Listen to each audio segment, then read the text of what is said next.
Check, check, audio.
Good morning, County Council. I would like to call to order this County Council meeting of June 12th, 2025. At this point in time, as you are able, please join us in standing and singing of O Canada.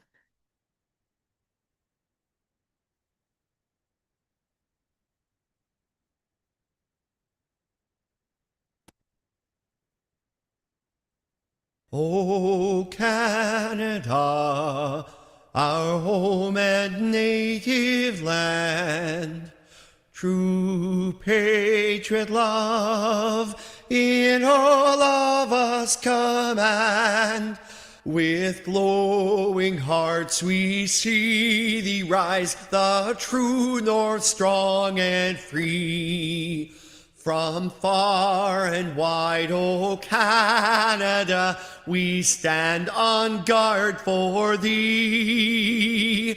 God keep our land, glorious and free.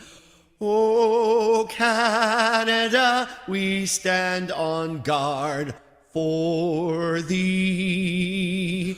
O Canada, we stand on guard for thee.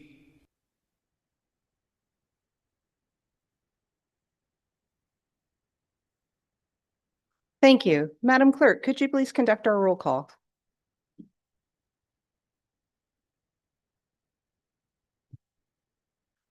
Councillor Mackey. Councillor McKay. Councillor Carlton. Councillor Pringle sends his regrets today. Councillor McQueen. Councillor Nielsen sends his regrets. Alternate Councillor Allwood. Councillor Patterson. Councillor Dickert. Councillors Kender and Keaveney send their regrets today. Alternate Councillor Bartley. Thank you. Councillor Body. Councillor Gregg. Councillor Milne. Councillor Dobreen. Present. Warden Matrosovs. Present. Councillor Bourdignon. Present. Councillor Echols. Councillor Hutchinson. We have all members in attendance today with the exception of Councillors Keaveney, Kentner, and Nielsen. And Pringle, thank you. Let us begin together by respectfully acknowledging that we are gathering on the traditional territory of the Anishinaabeg Nation, the people known as the Three Fires, the Ojibwe, Odawa, and Potawatomi nations. And further, we give thanks to the Chippewas of Saugeen and the Chippewas of Nawash, known collectively as the Saugeen Ojibwe Nation, the traditional keepers of these lands and waters since time immemorial. In the south of our county lies the traditional territories of the Six Nations of the Grand River, Haudenosaunee. We are dedicated to honoring Indigenous history and culture and committed to moving forward in the spirit of truth, reconciliation, and friendship with all First Nations, Métis, and Inuit people. At this point in time, I'll put a call out if there are any declarations of interest for the agenda items that we have. Okay, seeing and hearing none, we'll move on to the adoption of the minutes. We have two sets of minutes from County Council and Committee of the Whole, and then we do have long-term committee of long-term care committee, and I'll have Director Cornell will be speaking to those. So the first one that we have is it's recommended that the minutes of County Council meeting and the Committee of the Whole meeting dated May 22nd, 2025, and the resolutions contained therein be adopted as presented. May I ask for a mover? Moved by Councillor Body, seconded by Deputy Warden Milne. Any discussion? All those in favor?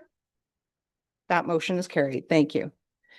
Item 6B, it's recommended that the closed session Committee of the Whole minutes, meeting minutes dated May 22nd, 2025 be adopted as provided. May I ask for mover? Councillor Hutchison moves.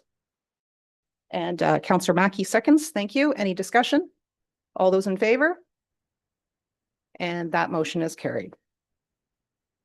Item 6C, it's recommended that the Long-Term Care Committee of Management meeting minutes dated May 7th, 2025 be adopted as presented, and that the following resolutions contained therein be endorsed. Number 1, that report LTCRCM 0825 regarding a long-term care director update be received for information. And number 2, that report LTCRCM 0925 regarding the long-term care operational report dated February 15th, 2025 to April 14th, 2025 be received for information. May I ask for a mover? Moved by Councillor Patterson, seconded by Councillor Dickert. And with that, we'll look to Director Cornell to speak to it before we call the vote. Thank you.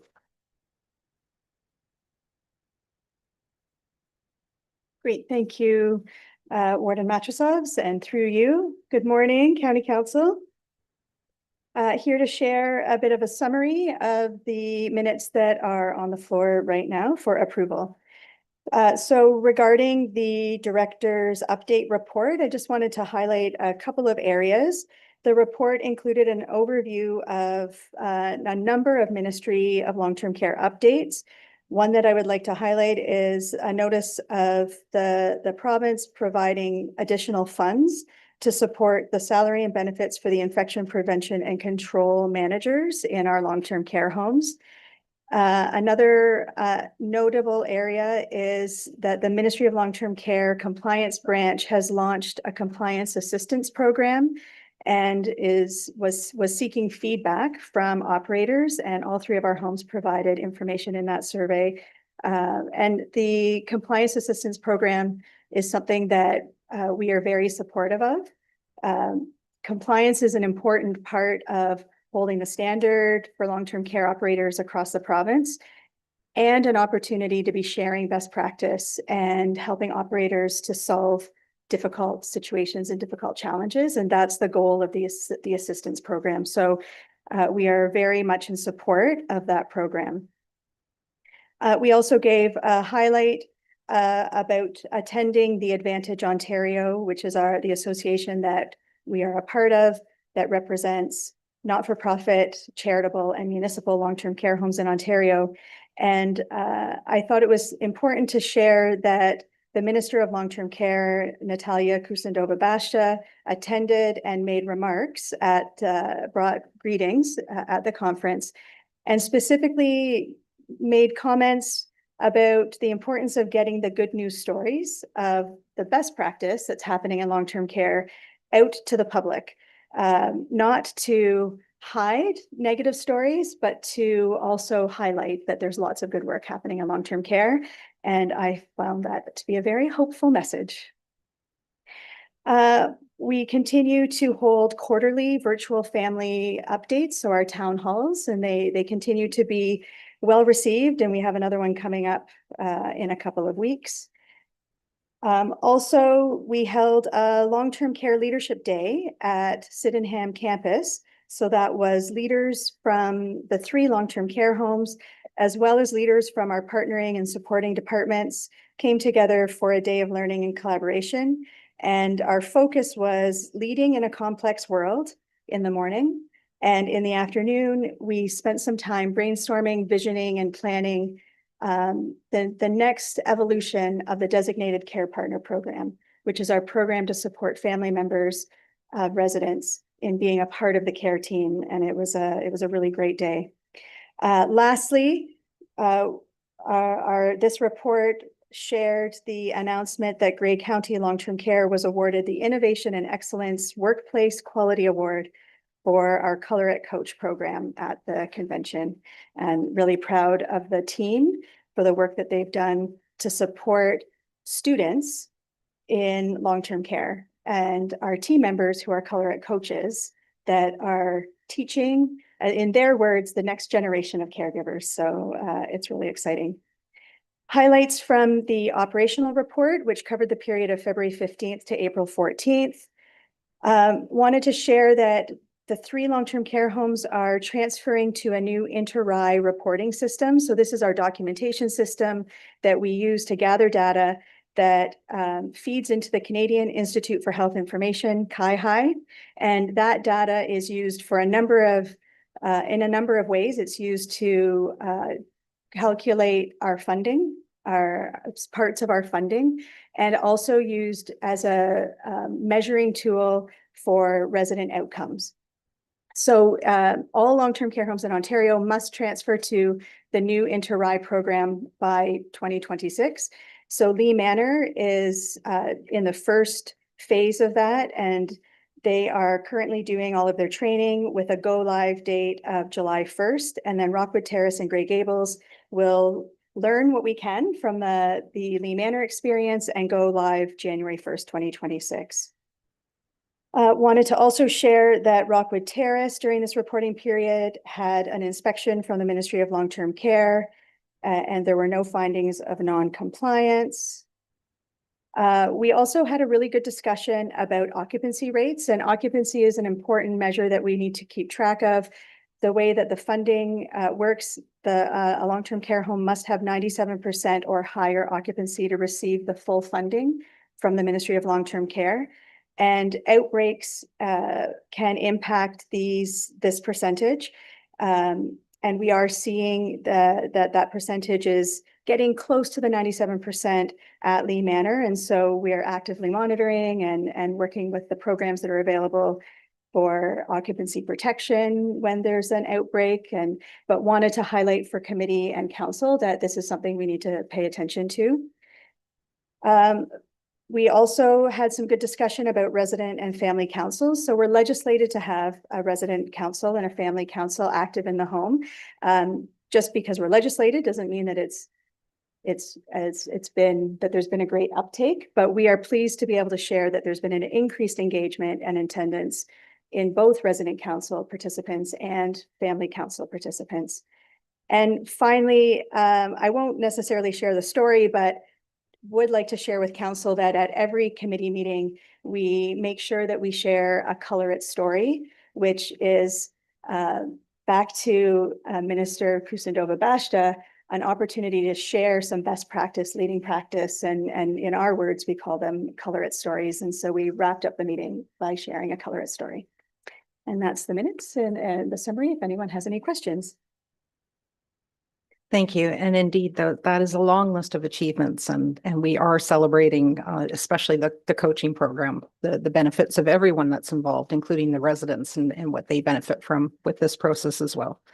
Excellent. So are there questions or comments for Director Cornell okay. Not seeing any, looking online, not seeing any. Okay, so it has been moved and seconded. I'll call the question. All those in favor? And that motion is carried. Thank you. Next, we have two sets of public meeting minutes. We had two excellent public meetings in 1 week. So the first one is, it's recommended that the public meeting minutes regarding the draft forest management bylaw dated May 6, 2025 be adopted as presented. May I ask for a mover and a seconder? Moved by Councillor McQueen and seconded by Councillor McKay. It's now on the floor for discussion. Any discussion? All those in favor? And that is carried. The next set of public meeting minutes, it's recommended that the public meeting minutes regarding the proposed wildlife management bylaw dated May 8th, 2025 be adopted as presented. May I ask for a mover? Moved by Councillor Hutchinson and seconded by Councillor Dobreen. And it's now on the floor for discussion. Seeing no hands raised, all those in favor? And that motion is carried. Thank you. We don't have any closed session matters to deal with at council this morning. So we'll move on to item 8. It's recommended that the Board of Health minutes dated April 25th, 2025 be received for information. I'll get that motion on the floor and then we'll look to Dr. Era, who will be speaking to it, who is joining us online this morning. So first, thank you. It's moved by Councillor Dickert and seconded by alternate Councillor Allwood. And it's now on the floor for discussion. So welcome, Dr. Ara. The floor is yours. Thank you, Madam Chair. The highlight from the minutes from April was the opiate situation in Grey Bruce. The health unit had issued early in the year an impact statement co-signed with the chair, myself and the chair of the board, related to a criminal case for mid and high level distribution of drugs in Grey Bruce. And there was another impact statement from the Indigenous community. And the court had higher sentencing comparing to the norm. And the impact statement had been part of the decision making. So I can see this as a new practice for health units, hopefully across the province, to impact the distribution of drugs at the mid and high level. Again, not specifically the victim on a sidewalk selling drugs or using drugs. We're talking about the mid and high level impact distribution of drugs. So again, I see it as a turning point to put a bit more effort on enforcement that would not take away from harm reduction and prevention and have multiple pronged approach. And Madam Chair, if there's an opportunity, I can provide an update on the measles activity in the area as well. Yes, thank you. Why don't you do that as well? And then I'll put it out to any questions for you all together. So please proceed. Certainly. So the measles activity is slowing down, and currently we have early in the morning, 47, now 50 cases all recovered in the area, no active cases, no current hospitalization, and no death. And there was one incident in a school. There is no secondary transmission so far, and no public locations of public transmission or location where there's public or exposure to the public at this current time. So it's as good as it gets, and we will do our best to keep it that way, Madam Chair. Okay, thank you very much. So with that, then I'll just open it up in case there are any questions from any council members. And we'll go to online, we'll go to Councillor Bourgnon. Thank you, Madam Warden, through you, and thank you, Dr. R, for the update. Looking along the same lines, in the measles and infectious diseases, is there anything on the pipeline that in your world that we should be thinking about? You hear everything, of course, in the news, but from a medical POV, is there anything that we should be concerned of or anything that your office is looking at outside of measles? Through you, Madam Warden, not specifically. There's always reports that comes from different levels of government. We receive it from the province, but we also have connection or on distribution list nationally. There is nothing specific that's alarming at this point. And measles itself, although it's keeping us busy, it's nothing unmanageable. Okay, thank you for that. And I'll just look around if there are any final questions. That looks like the end of the hands that are up, Dr. Era. So thank you very much for your participation this morning and giving us those extra details. So at this point in time, I'll look to council and call the question. All those in favor? And that motion is carried. Thank you, Dr. Era. Thank you. Okay, we'll move on to item 9, which is the bylaws. It's recommended that bylaws 523625 and 523725 be introduced and taken as read a first, second, and third time and finally passed, signed by the warden and the clerk, sealed with the seal of the corporation and engrossed in the bylaw book. It is number 1, 523625, which is a bylaw to adopt amendment number 25 to the Grey County of Grey official plan affecting lands described known as part of Lot 27, Concession 8, Town of the Blue Mountains. And number 2, 523725, a bylaw to confirm all actions and proceedings of the council.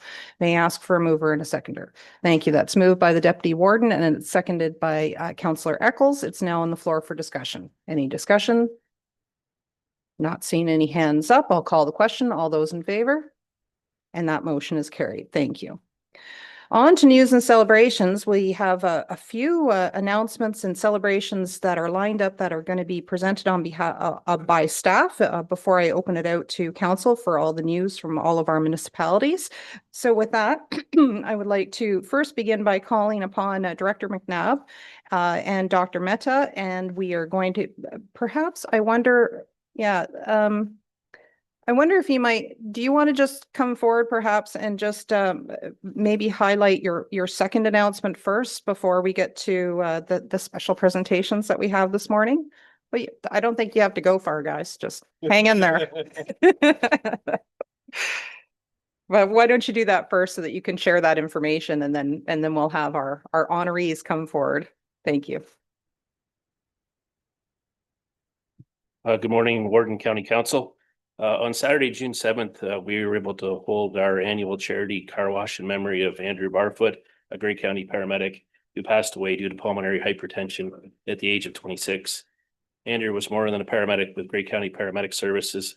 He was a big brother, a lacrosse coach, and a dedicated volunteer at places like O'Share and the food bank. In honor of Andrew, our Paramedic Services, Owen Sound Fire Department, and the junior lacrosse team, with this car wash on the weekend raised over $5,000 that will be donated to the Pulmonary Hypertension Association of Canada. And we've been doing this for the last 4 years. And in that 4 years, we've raised over $20,000 in memory of Andrew and the great work that he did in the community.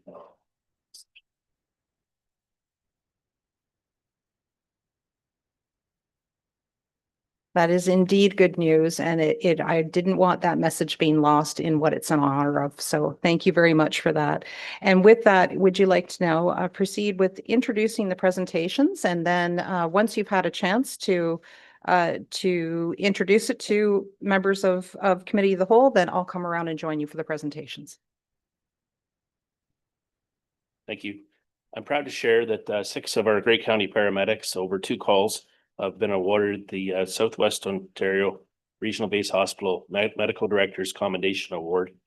This award is given to paramedics who show great skill, leadership, and care when helping people in an emergency. Today we have Reed Milne O'Neill and Todd Nierhoff with us. Not able to join us today, but also will receive the award at a later date will be Jay Thompson, Linda Fisk, Andre Lefebvre, and Autumn Caldwell. Also joining us, we have Dr. Mehta, who is our local medical director for the base hospital, and he's just going to give you a bit of information on how these awards are selected and honored for these paramedics. Thank you for having me. Without getting into too many specifics of the calls involved, these 6 paramedics were involved in what are generally considered to be some of the most stressful situations, mass casualty events.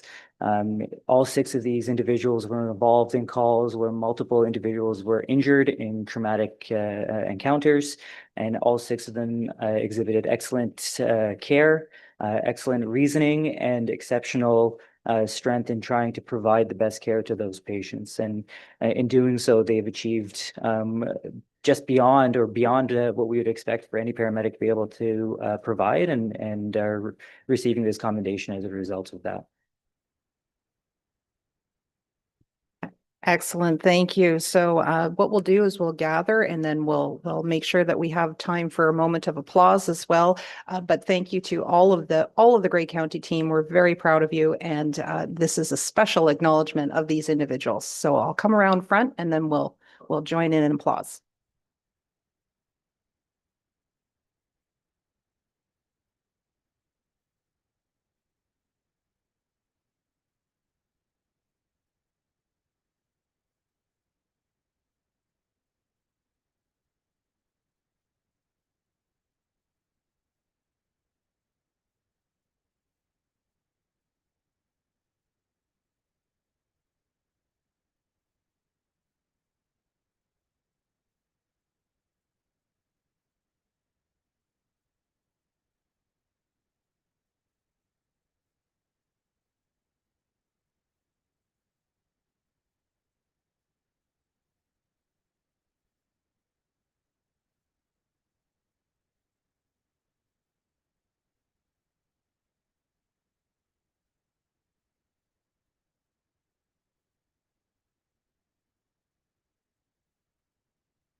Excellent. Well, wonderful way to start this section of our meeting off this morning, but we have some more exciting news as well. I'm going to look to Director Taylor to share with us some news and celebrations next.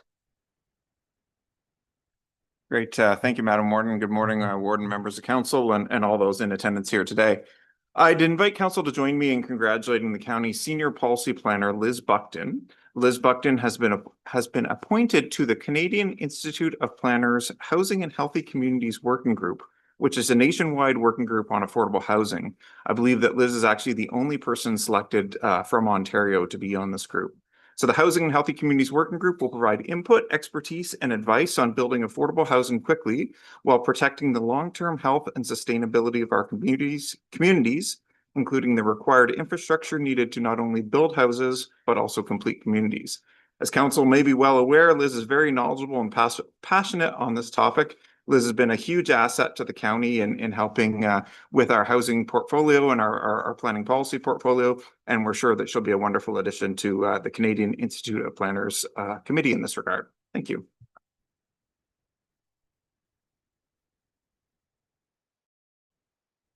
Excellent. The Grey County voice and expertise being shared on a national scale. That is very exciting. All right. Thank you. At this point in time, let me put it open for news and celebrations coming from our member municipalities. I'll put it out to council members. News and celebrations. I'm sure every one of us has something happening on July 1st. We know that. So anything else? Lots of things between now and then. We'll go to alternate councillor Allwood. Ready? Thank you, Warden, through you. I just wanted to bring to County Council's attention the Southeast Grey Community Health Center is holding a rural healthcare symposium on June 20th at the Osprey Community Center. It's for discussing issues around rural healthcare, and it's limited to healthcare professionals, government officials, and people in the industry.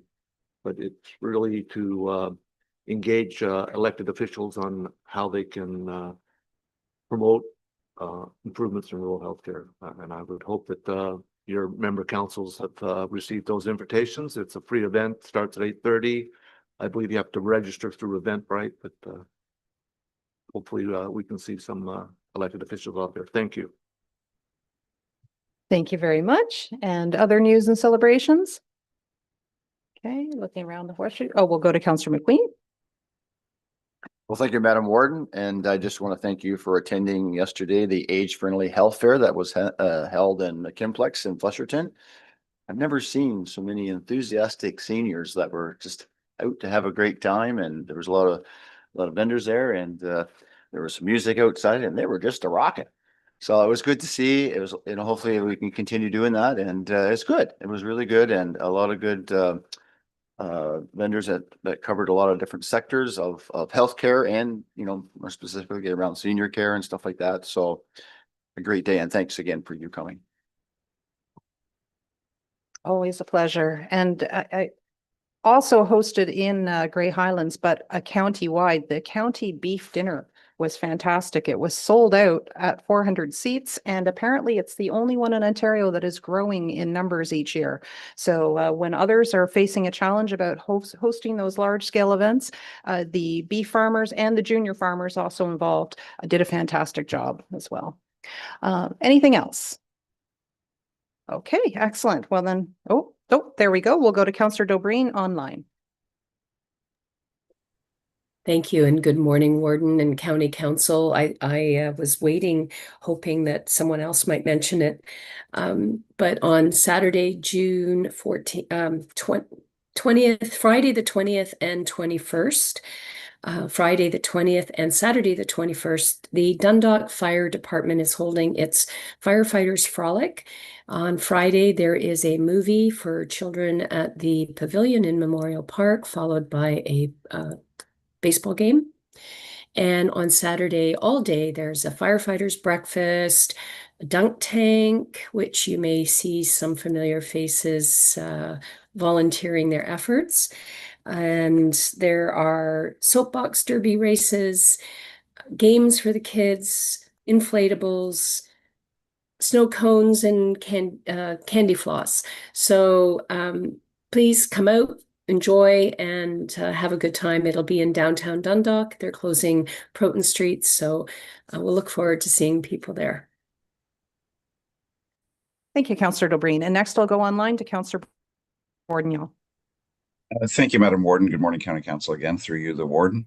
We'll talk about Canada Day at the end of June, but I don't know if, Madam Warden, you're aware that you're having a golf tournament on July the 11th at our own Tomahawk and TBM. So tickets are available at Eventbrite on the link that was sent out by the clerk's office. It's going to be a great day at Tomahawk and then a great dinners for the Warden's golf tournament and dinner. So hopefully everybody will be able to attend. Thank you. Thank you. And I will just add, just before I go back to the floor, I'll just add in the town of Blue Mountains, the third annual Children's Fest is going to be happening on June 22nd. And that is well attended. There are lots of activities to do right in our Lions Park, right in Clarksburg. The Clarksburg Village Association coordinates that. The town is involved. I will be there weaving willow fish and weaving willow trees with the children. So that's another event on June 22nd, and it's from 10 to 3, I believe it ends. And you can look for, if you go to the Clarksburg Village Association, you can find further details there. And I did see a second hand go up from Councillor McQueen. Yeah, again, thank you, Madam Warden. And again, thanks for mentioning the beef dinner. Who would not want to go to a beef dinner? Also in Rockland this Sunday is the Rockland Classic Car and Tractor Show from 9 to 3. And there will be classic cars, antique tractors, 50-50 draw, silent auction, 4-H barbecue, fundraiser, live music, and fun for the whole family, even the beer gardens and the kids play area. So pray for good sunshine. It always helps the car show, but it has been quite successful, and funds raised go back to the Rockland Arena and Community Center. So if you're looking for something to do, bring your classic car and come out, or just come out for an opportunity to see a good show, because it is a lot of great cars that do come from across the province. So Thank you. And anything else? No? Oh, well, there we go. We'll go to alternate Councillor Bartley. Thank you, Madam Warden. Very small celebration. A few years ago in the municipality of Meaford, we shut 2 bridges down, which hampered the agriculture community. And we all know agriculture is the #1 employer in the county, in the country. Anyways, we have rebuilt these bridges, and on Saturday at 11 o'clock, we're going to have a ribbon cutting ceremony. The twin bridges will now be open. Farmers can now use them. We have renamed them. They are now the Sydenham Twin Bridges. And 11 o'clock, we'll have a little ceremony to open them up for the agriculture community. Thank you. Thank you. Okay, I think that concludes all the hands. So what I'll do at this point then is look for a motion to adjourn. May I ask for a mover and a seconder? Thank you. I've got it moved by Councillor Hutchinson and seconded by Councillor Eccles. All those in favor?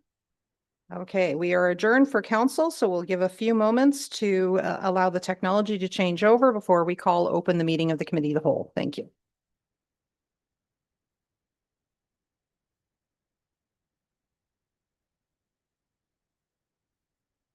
Okay, we have the go ahead, so I will call to order this committee of the whole meeting of June 12th, 2025. At this point in time, I'll put out a call for declarations of interest regarding this agenda. Seeing no hands up, do we have any business arising from the minutes? Okay, we can move on then to delegations. We have one delegation this morning, so I will call up on Ms. Chevalier and Mr. Stadnik to come forward to do their deputation regarding reconsideration of the direction of local climate action. So if the deputation team would like to come forward. And we will watch the timer for you and let you know if you come to the conclusion of your timing. And what's going to happen is I'm going to shortly turn off this red mic, and then it'll be a chance for you to turn on yours. They can only operate one at a time. So we'll do it that way. And we'll hear your delegation, and then I'll put it out in case there are any questions of clarification from council members. And that will allow us to receive your information. Thank you.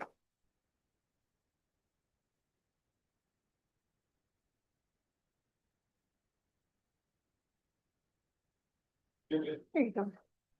We're on. We're live. Good morning, mayors and members of council. Thank you for allowing me the opportunity to speak today.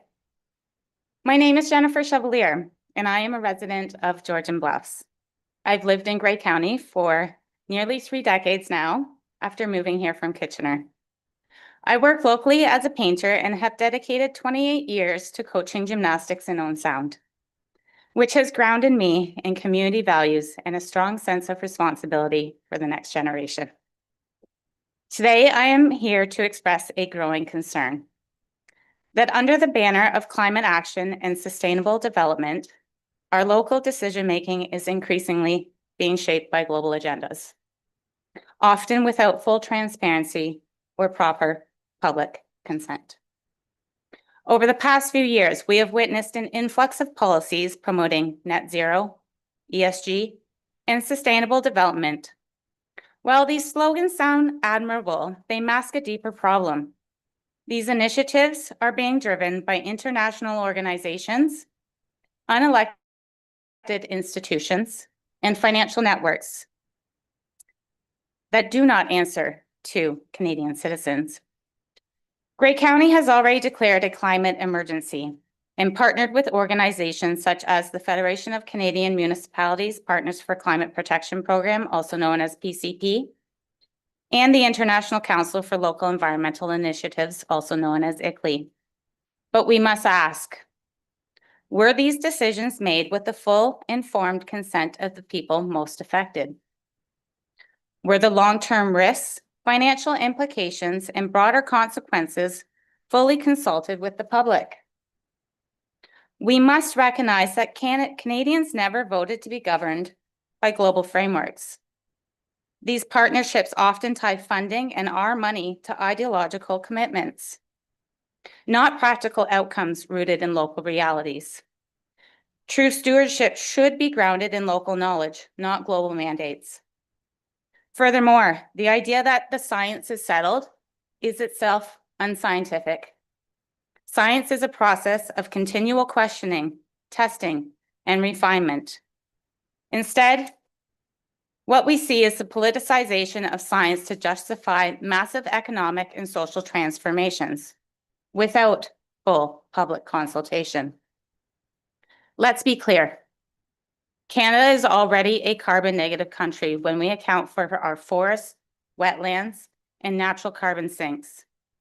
We are stewards of some of the cleanest air, land, and water on the planet. Vilifying carbon dioxide, a life essential gas, is neither scientifically accurate nor environmentally wise. Blanket global policies replace democratic governance with technocracy. They elevate unelected experts over citizens' voice. They tie access to infrastructure, funding, and even basic services to ideological alignment, not practical need. We are also witnessing a growing threat to Canadian sovereignty, not only from foreign comments, such as the recent remark by US President Donald Trump suggesting Canada could become the 51st state, but more insidiously from within. Increasingly, we are seeing the encroachment of international agendas into our domestic policymaking, driven by unelected global institutions and facilitated by actors within our own government who align with these organizations. Many Canadians proudly embraced the elbows up mentality, believing it signaled resilience and strength for our country. Just months ago, we loudly declared Canada is not for sale, rejecting the idea of becoming the 51st state. But where is that fighting spirit now? When we are being pushed into compliance with policies crafted by institutions and unaccountable NGOs that owe no allegiance to Canada and bear no accountability for their impact on our lives. Surely, this is the same patriotism should apply. If we are truly committed to defending our sovereignty, we must be consistent in that defense. Whether the pressure comes from abroad or through quiet compliance with frameworks that bypass the democratic process, we are at a crossroads. Either we recommit to local governance, informed public consultation, and made in Canada solutions, or we continue down a path of external influence and diminishing local control. Therefore, I respectfully urge this council to reconsider the foundation of its climate emergency declaration. I ask that council commits to decisions grounded in robust, verifiable science, and carefully consider the real-world impacts of policies like net zero on our economy, our environment, and our way of life. I strongly recommend that Council direct staff to locate any motions related to Grey County's participation in the FCM Partners for Climate Protection Program and ICLEI initiatives and bring them forward for reconsideration, exercising your power of choice and your responsibility to the people you serve. At minimum, pause further implementation and conduct a full review with meaningful public consultation, open communication, and a careful reassessment of the financial, social, and environmental impacts.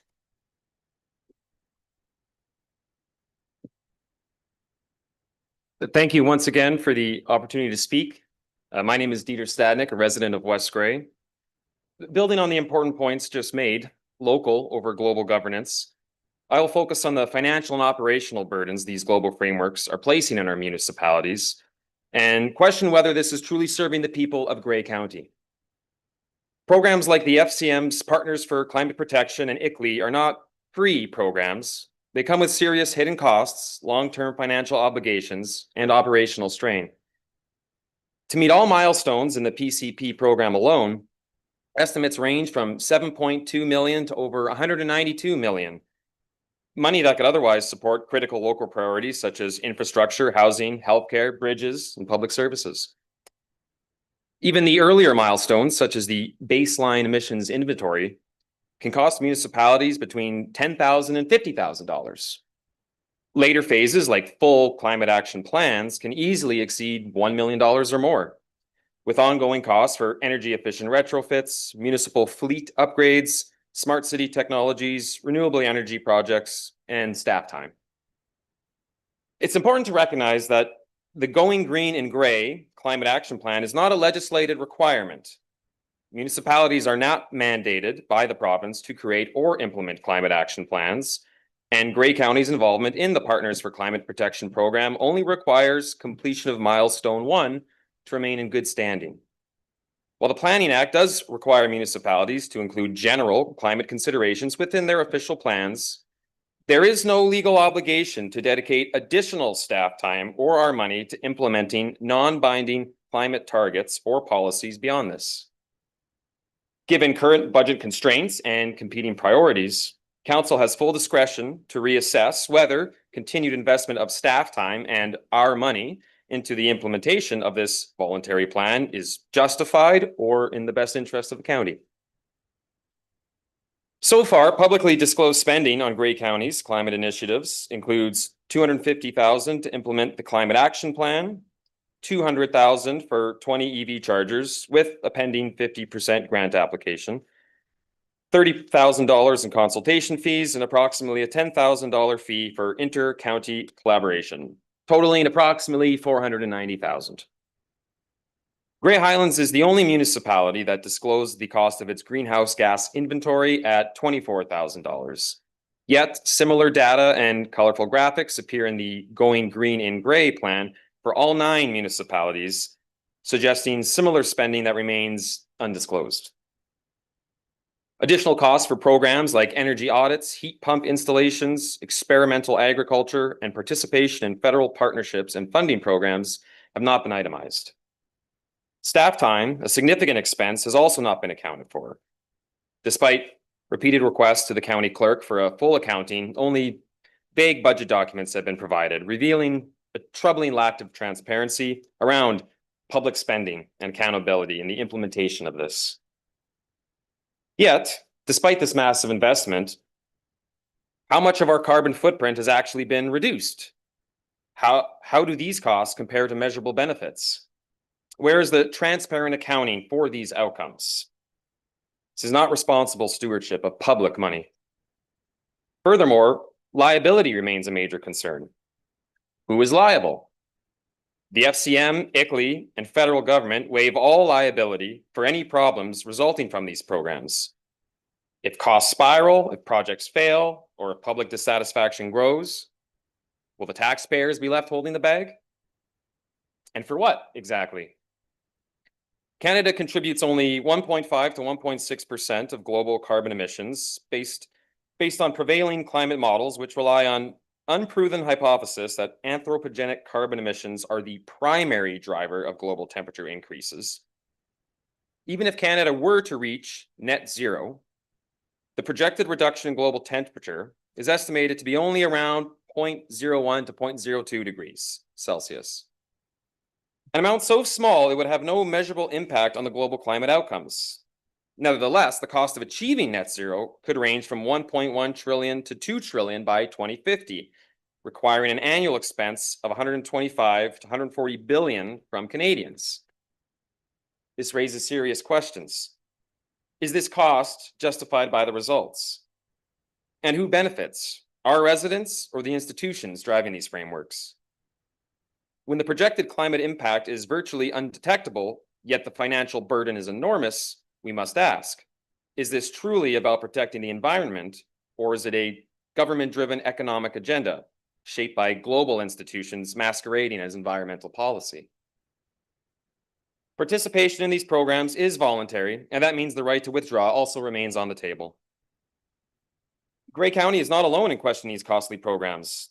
Across the country, several municipalities have either ended their partnerships or scaled back their climate targets, recognizing the unrealistic costs and burdens these frameworks impose on local communities. You can just use Lethbridge as an example, went from 40 to 20% as their target. Given the escalating cost, the vague outcomes, and the growing public concern, it would be prudent for this council to exercise that right and refocus efforts on community-driven environmental stewardship. Real, locally rooted initiatives such as volunteer-led tree planting, supporting farmers markets, composting programs, and water conservation provide tangible environmental benefits without the bureaucratic overhead and massive financial strain. We've already collected 274 signatures supporting this reconsideration. Meanwhile, the minutes from Climate Change Task Force, as adopted in PDR CCTF 0322, claim strong public support for a climate action plan, based on only 25 people attending engagement sessions and just 11 written submissions. Is that truly reflective of our community's voice? Good governance demands meaningful consultation, not rubber stamping international agendas based on incomplete data and limited public feedback. I urge this council to reconsider participation in the FCM and ICLEI programs, prioritize local, practical, Canadian-made solutions that reflect the true needs and aspirations of Grey County residents, and invest in initiatives that our people can see, feel, and support without risking our autonomy, our money, and our way of life. We respectfully ask this council to reconsider Grey County's climate emergency declaration and its participation in the FCM Partners for Climate Protection Program and ICLEI initiatives. These commitments were made with the best of intentions to protect our environment and secure a strong future. However, with new insights, shifting realities, and a growing concern about the broader impacts, it is both wise and courageous to re-examine our path forward. True leadership is not about never changing course. It is about having the strength to listen, to learn, and act in the best interests of the people you serve. We believe Grey County has the opportunity to set a powerful example, one that prioritizes local stewardship, economic resilience, and democratic decision-making rooted in the voices of its residents. Together, we can build a future that reflects the unique character and true needs of our community. We respectfully urge you to lead this important conversation, and we ask that council formally communicate how it may plan to move forward. As concerned residents, we believe timely follow-up is not only appropriate, but essential to maintaining public trust and accountability. Thank you. Thank you.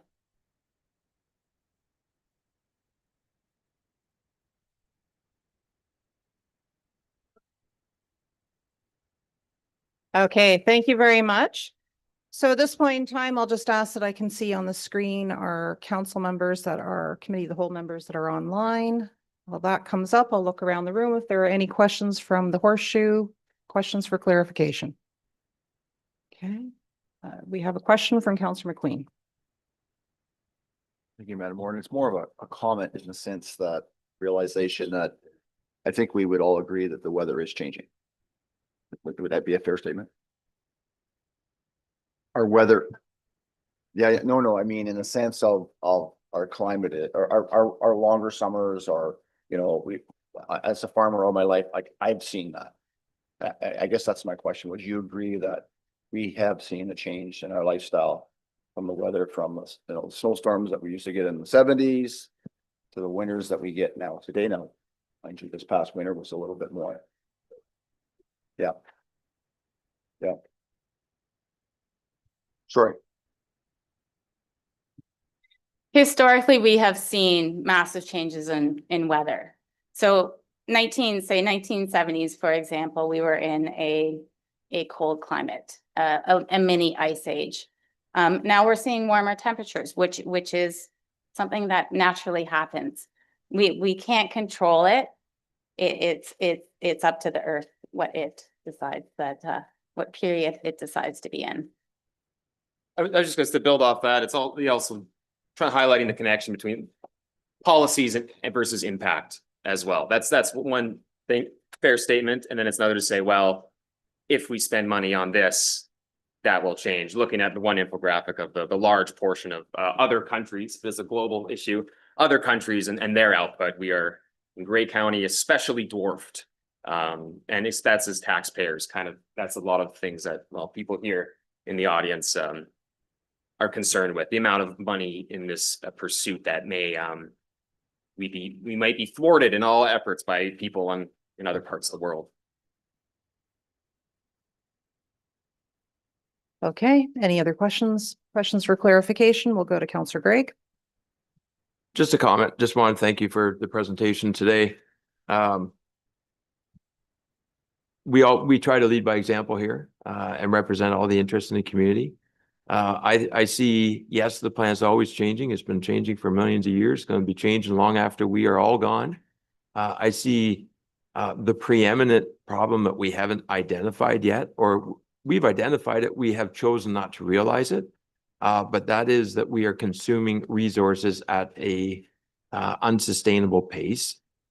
We have no idea the type of inflation that will come as we start to exhume all remaining fuel sources, and we still have our underlying needs. I think in 1980, we were the second highest per capita carbon using nation in the world. We're down 20% from 1980, according to stats, but we are still the second highest in the world in terms of per capita carbon footprint. So we here try to lead by example. I think we need to try to lead by example. We try to, I hope that we continue to invest in initiatives and technologies that are going to continue to lessen our carbon footprint, which we realize is very high on a global stage, but respond in a leadership type of way that the whole planet has to change. We can't continue to bring individuals from low carbon footprint countries to live in a very expensive per capita carbon footprint country in Canada. It's a climate that is not conducive to having a low carbon footprint. It's a big, vast country that we travel everywhere across great, vast expanses of land. So there are unique challenges here. We've tried to lead by example in the past. I hope we continue to try to lead by example. But I think we have to realize that time goes by very quickly. And we have a small window of opportunities to still remaining in front of us to respond to the vast consumption of resources. We are a mature society here in Canada. You don't have to be a Rhodes Scholar to realize that we have homelessness prevalent across North America. And we are watching other parts of the world start to consume way more resources than we are. And they have exponential opportunity to increase those resources. At the end of the day, it's a limited amount of resources that we're all going to be chasing. So I hope that we can all still pursue actions that limit our actual carbon footprint in a way that recognizes the limited resources for the next generation or even more so the generation after that. But thank you very much for the information presented here today. Okay, thank you very much. Are there any other questions for the deputation? Okay, not seeing any further hands then. So thank you very much. And we have received your presentation for information. So we appreciate you coming in and taking the time to share that with us. Thank you. Okay, so we will go on now to determination of items requiring separate discussion. So there are a number listed in section 6. So we go all the way down to JK. We've got 11 different items in the consent agenda. So I will ask for any items that any members wish to pull. I'll begin with Councillor Greig. I do have a couple questions regarding 6K. 6K, thank you. Any others? Okay, just check online. No hands there. Okay, so Madam Clerk, I see only 6K.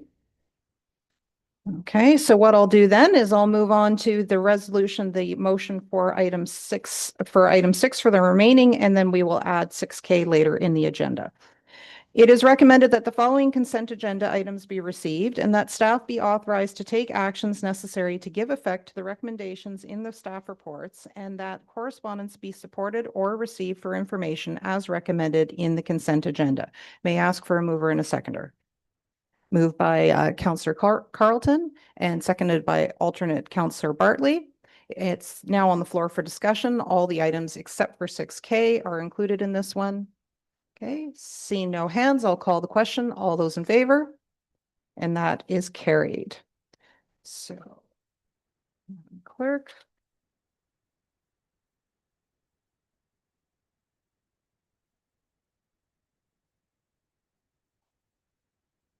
Okay, so Madam Clerk, we're going to carry on with item 7 and then we'll return back to 6K.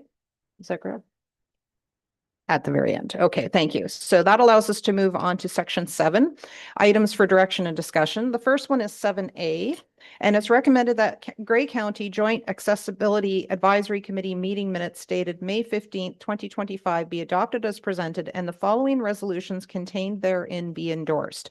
That Councillor Scott Greig be nominated as the vice chair of the committee for the remainder of 2025. That report REC 25004 Dundalk Community Center McIntyre Building Accessibility Upgrades be presented to the Grey County Joint Accessibility Advisory Committee for review and comment. That the Grey County Joint Accessibility Advisory Committee receive the report on washroom renovations on at Shallow Lake from the Township of Georgian Bluffs, and that the committee review the proposed renovations and provide advice to the township in respect to the accessibility of the washrooms, and that the Grey County Joint Accessibility Advisory Committee provide review and comment of the Owen Sound staff report OP 25019 respecting intersection improvements options for 9th Avenue East at 6th Street East, and that the following correspondence items be received. The Owen Sound site plan approvals of ST 2024-001, which is Heritage Grove, DA 25005 Murphy Homes and Design, ST 2024-003 Royal Rose Court Parking Lot 3rd Avenue East, CS 25018 5th Avenue East, STA 2024-008 and 1399 2nd Avenue East. Okay, so all of those are Owen Sound site plan approvals. So with that, I will ask for a mover and a seconder. Moved by Councillor Greig. Seconder.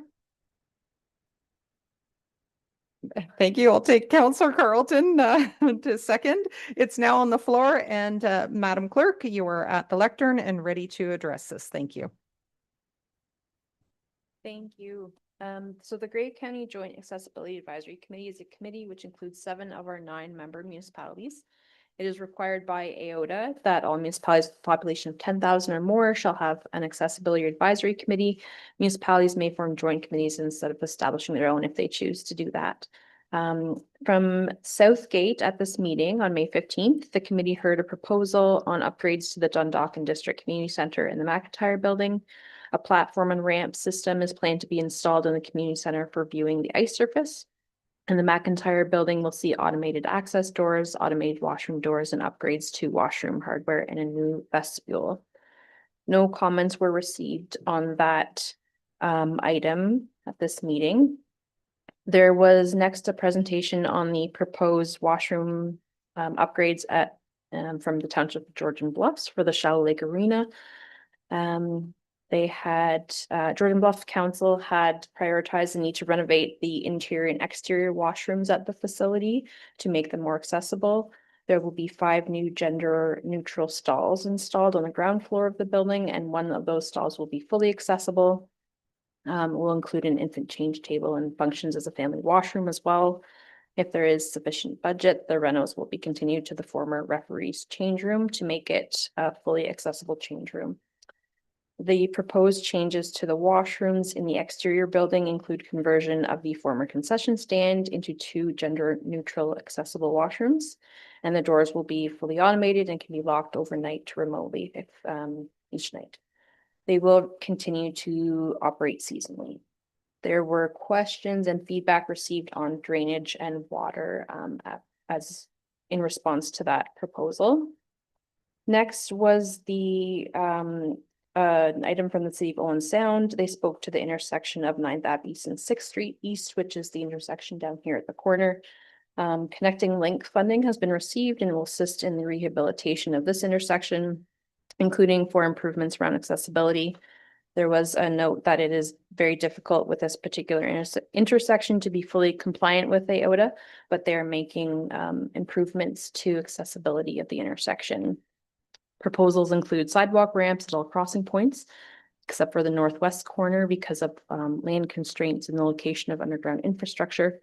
The ramp will slope a little differently at this location, which will be similar to a driveway. There was significant discussion on the hydro pole and the island that it is located on. It's considered a fixed obstacle or a fixed object due to the time and the cost and the complexity of moving that pole. The committee did suggest in the end to remove that crossing to the island altogether, as it's not an ideal place for a pedestrian to be. There were questions and feedback on the slope of the sidewalk and turning radius at the at each of the corners for scooters and mobility devices.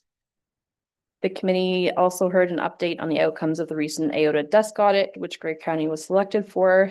An age-friendly review was provided from an accessibility perspective, and there was information provided on Ontario Building Code updates and age-friendly communities committee update as well. Okay, thank you very much. So with that, then I'll put it out then to committee of the whole members if they have any questions or comments. Excellent. Indeed, I do think it is valuable for us to work on this as a joint advisory committee because you really do learn from the other municipalities as well. So it's a good idea. It's a good way to share exchanges of good practices that are out there. Thank you. Okay, so with that, then I'll call the question. All those in favor? And that motion is carried. Thank you, Madam Clerk. Next, we'll go to item 7B, and this is recommended that report PDR CW 3825 be received and that all written and oral submissions on official plan amendment number 26 were considered and helped to make an informed recommendation and decision, and that proposed county official plan amendment number 26 on lands legally described as Lot 18, Concession 13, Geographic Township of Proton, now in the Township of Southgate, be approved to redesignate a portion of the subject lands from rural and hazard lands to rural with exceptions and hazard lands, and that a bylaw to adopt the county official plan amendment be prepared for consideration by county council. And we will have our intermediate planner, Dillman, will come forward and speak to that. But first, I would like to get that motion on the floor. It's moved by Deputy Warden and seconded by Councillor Patterson. So we've now got it on the floor. And with that, then I will look to staff to make an introduction.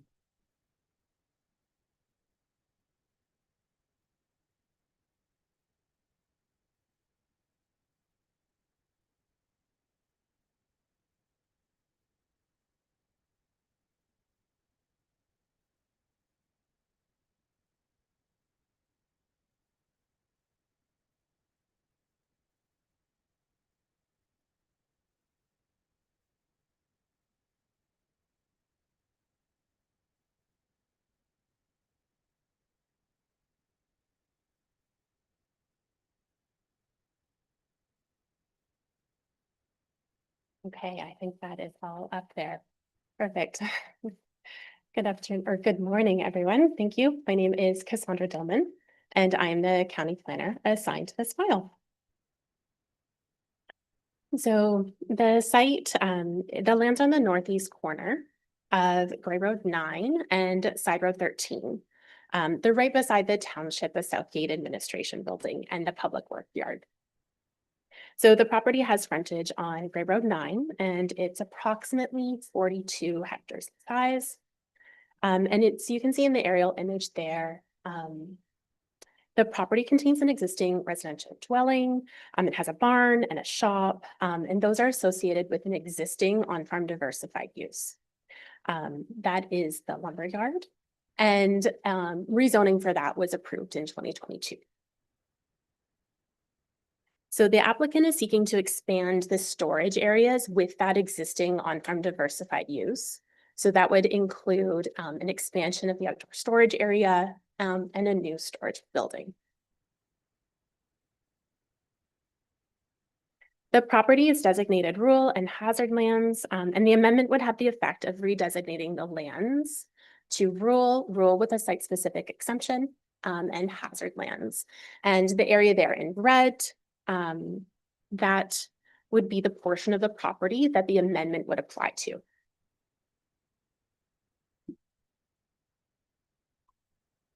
So more specifically, the expansion would result in increasing that overall area associated with the on-farm diversified use. So that's the area inclusive of all the buildings, the laneways, the parking, and the outdoor storage areas.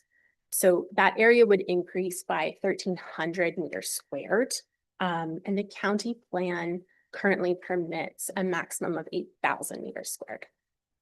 So I will also note that there is a Southgate official plan amendment application and a zoning bylaw amendment that would be required to recognize this and then to implement that proposed expansion.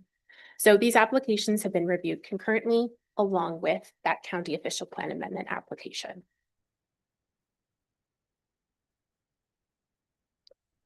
The more specifically, again, into the wording for the exception, would recognize and limit that on-farm diversified use to that of a lumber yard and the retail sale of lumber, and then having a maximum area of the 9,300 square meters.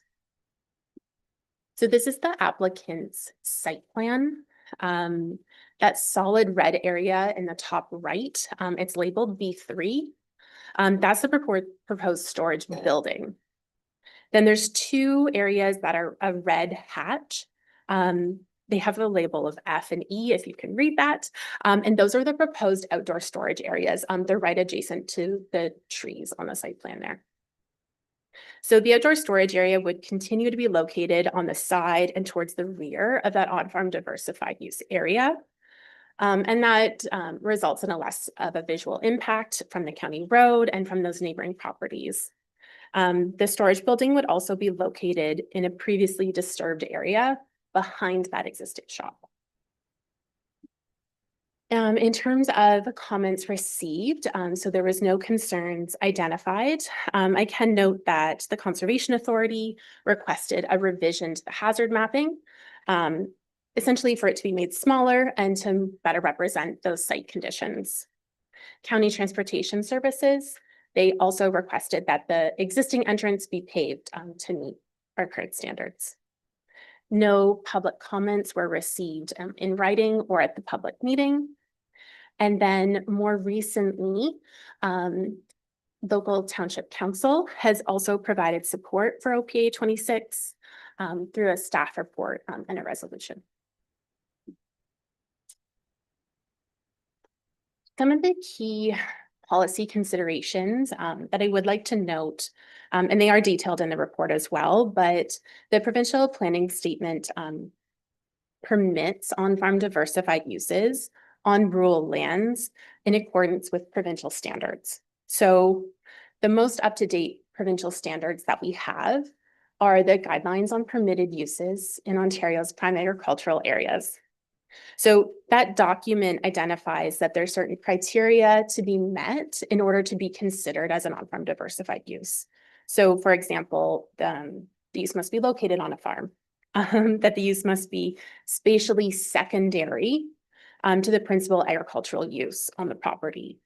Another one of those criteria is that it's limited in area. So the guidelines recommend that the standard of 2% of a farm parcel to that maximum of 10,000 meters squared, or 1 hectare in size, be occupied by the on-farm diversified use. So, and then just to sort of reiterate, the proposed expanded on-farm diversified use would occupy 9,300 meters squared, and then would represent about 2.2% of the property. And the recommendation, just in a summary there, is that the official plan amendment be approved and a bylaw be prepared for council consideration. And that concludes my presentation. Thank you. Thank you very much. So we'll put it out then for committee of the whole members if they have any questions or comments. And if we could just let me see the virtual screen as well. Okay, not seeing anything around the horseshoe here. Can we confirm?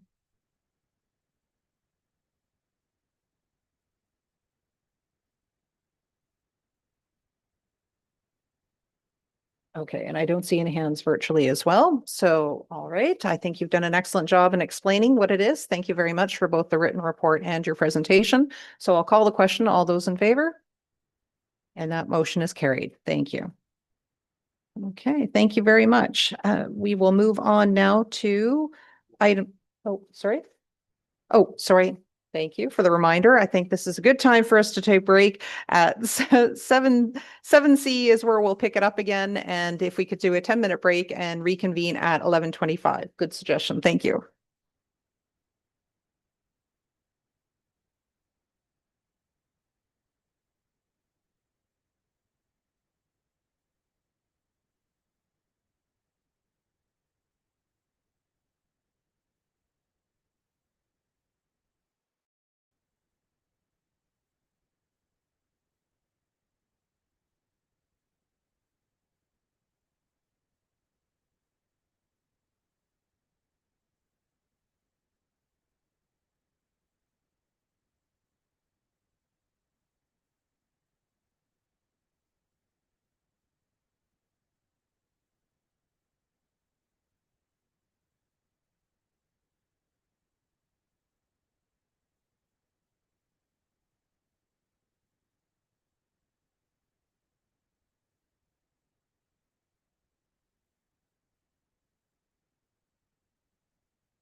Okay, we are at 11:25, so I'm going to invite all of our committee of the whole members to return to the horseshoe.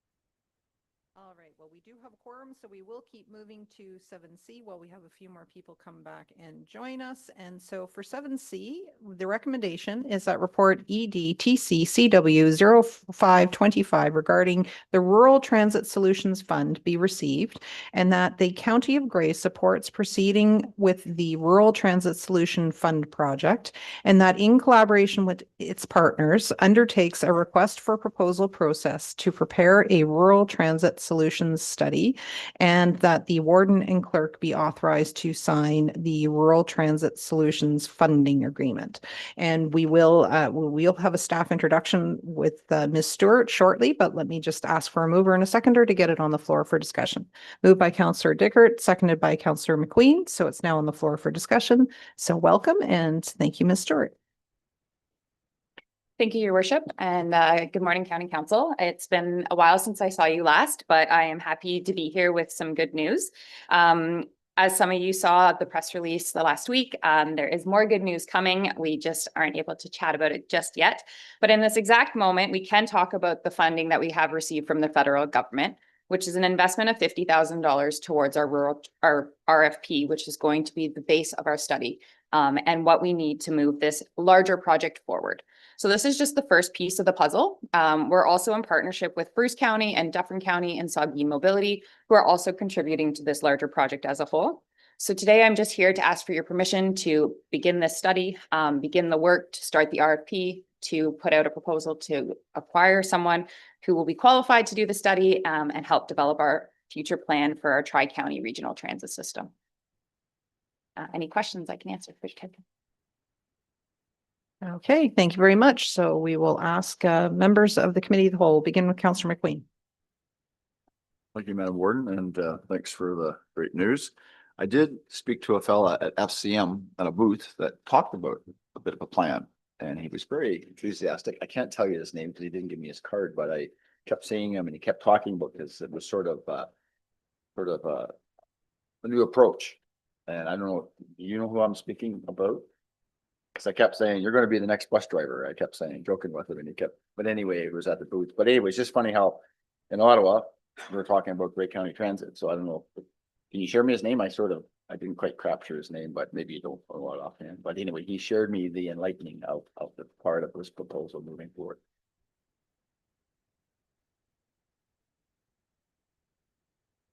Yep, shaking.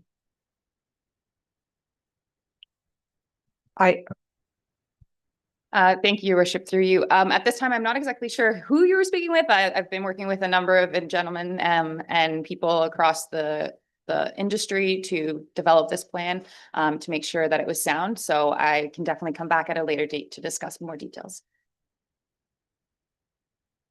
I can confirm it was Emerson Diodone. Yep. So yeah, he indeed was very enthusiastic when he saw that there was a good contingency from Grey County. Okay, thank you. Councillor Eccles. I guess in the recommendation on to prepare a rural transit solution. I thought we already had a rural transit system in place and whatnot. So what are we sending an RFP out for? Because we have transit, we have SMART, we have all of this. It's not really to prepare a transit solution, is it? Or is it amalgamation of the groups that we have? Clarification. Thanks, Stephanie. Thank you, Your Worship. Through you, So it's a combination of all of what you just suggested. So it's going to look at all of that, and we're going to come back with a costing and a detailed plan of how might we do not an amalgamation, but a collaboration of the services that do exist, and where can we improve and how can we utilize vehicles more wisely to just get more people moving from point A to point B, and also integrate better with Dufferin County and Bruce County and our specialized transit agency, Saugeen Mobility. So just kind of coming at it from all of us at the same table, talking to make the best plan possible for our residents. Currently, yes, we do have systems in place. They're just fragmented and we're not really talking as well as we could. So this plan will be done by a third party to look at the costing, the schedules, how we might put services in place, and how we can get people moving from point A to point B most efficiently and effectively. Okay, thank you. Other questions? Just looking online, looking around, and we'll go to Councillor Mackey. Thank you, Madam Warden. Thank you, Stephanie, for the report. Are there other transit agencies, and I think of Home and Community Support Services, that have they been contacted? Are they opting out because their name's not within the report, and are there any other agencies that we need to be reaching out to when we're doing this wholesome study? Thanks. Thank you, Councillor, through you, Madam Warden. So they are not currently in our application. So we will definitely be consulting all stakeholders. All agencies will have an opportunity to collaborate and work with us if they feel our solution is appropriate for their needs. I did contact them prior to submitting our application, so they were aware of our plans. And I know that Saugeen Mobility has also been in contact with them. So they will be a huge partner at the table. But at this exact moment, they're not a financially contributing partner, but there's always opportunities for them to join in.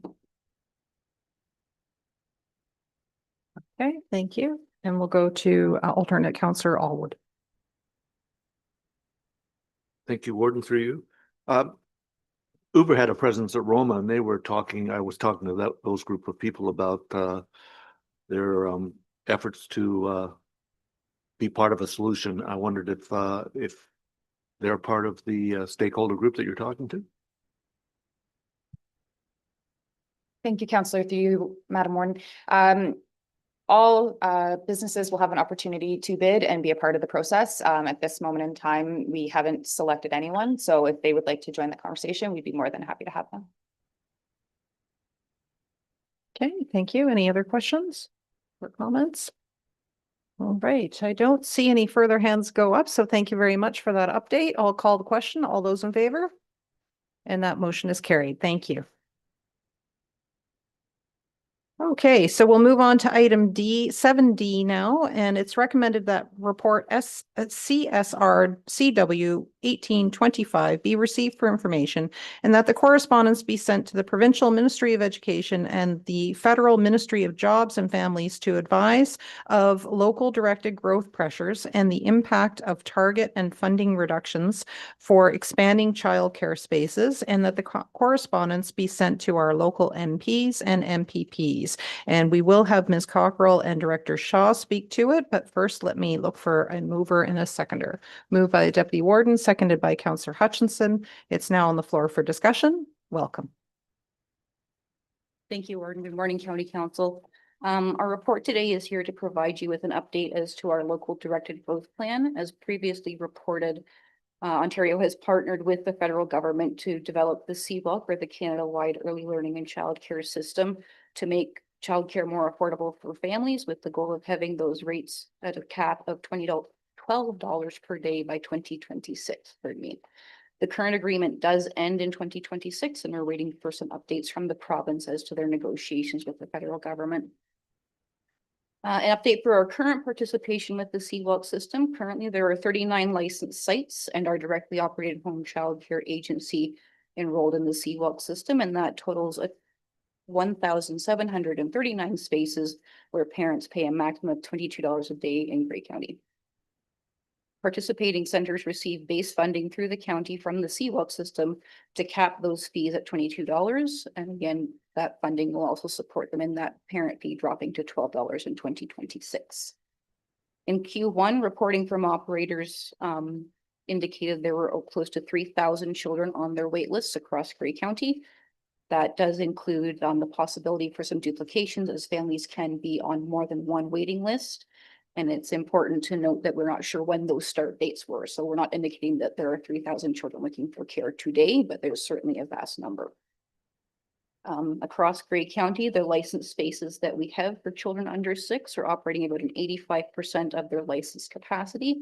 The majority of those reductions are due to staffing constraints.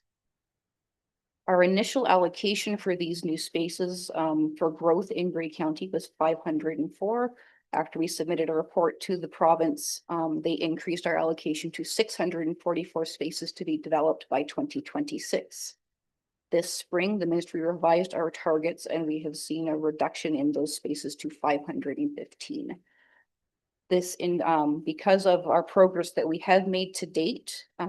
We have one project in progress in Markdale. When that is complete, we will have reached that 515 space target. For our financial impact, our operating funding was reduced by $702,000. We did receive $2.7 million in capital startup funding for nonprofits. However, as we have met that target, we cannot utilize that funding at this time. So our next are some more impacts for that. So there can be no new childcare growth approved without additional provincial funding. So the numbers that we have currently are where we are held.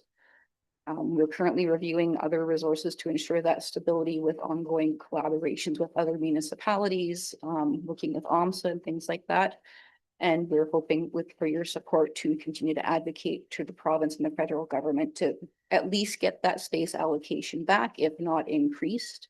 I can share that we keep a list of centers that wish to either expand or move to Grey or open in Grey.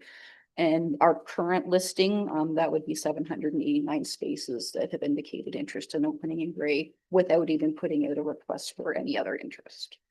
I'm happy to take any questions that you may have. Okay. Any questions? We'll go to the Deputy Warden. Thank you, Madam Warden. Thank you, Tara, for the report.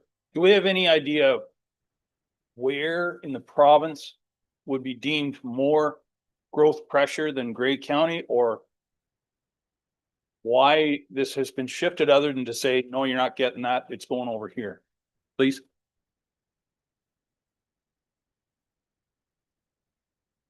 Great habits.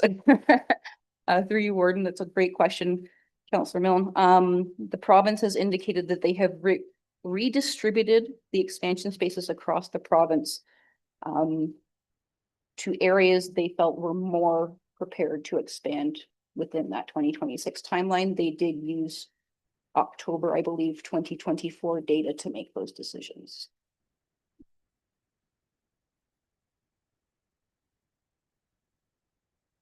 Thank you for that. So it begs the question then, if we had the agreement with the feds, or sorry, the province had the agreement with the feds to put this many childcare spaces in Grey County,